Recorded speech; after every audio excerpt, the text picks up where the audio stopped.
think we've got 4 options here. Number 1, the most likely scenario is going to be a nearest like platform.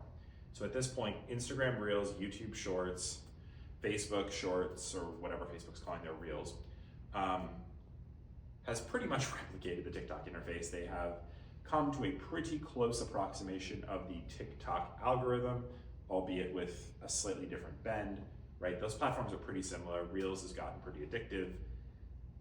These are pretty like for like platforms at this point. So that's probably the most likely scenario, is you're gonna have a migration of time into those platforms. There is the emergence of RedNote, which is a Chinese-based video sharing app that some people in Gen Z are going to. How popular that's gonna be and how many people are gonna be willing to navigate Mandarin and trying to figure that out just to not go to Instagram or YouTube Shorts has yet to be determined. Then you have some of the more interesting options, which are 53 minutes a day is pretty significant. You can do a lot with 53 minutes a day. You can do a lot with 53 minutes a day if, as some economic indicators indicate, the US may be headed for some tougher economic conditions, or there is an increased emphasis on career advancement, if jobs get harder to come by, if the labor force tightens up.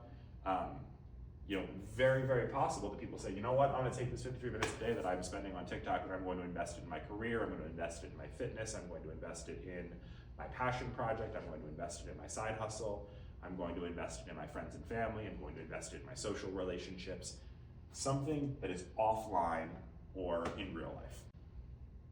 Very possible that we see a pretty significant pullback of social media time. We actually polled our employees and their friends who are under the age of 25, and this was actually the most common answer, is I'm just gonna get 50 minutes of my life back every single day, and I'm gonna use that time for yoga, gyms, workout, reading. Entirely possible. And for marketers, that just means that's just non-monetizable time. That's just a commodity that is no longer available. And then finally, there's new media. And this one's the most interesting because we did hear that a lot of people have podcasts they're really curious about but don't have time to watch. They really have newsletters they want to read, but they don't because they're currently on TikTok.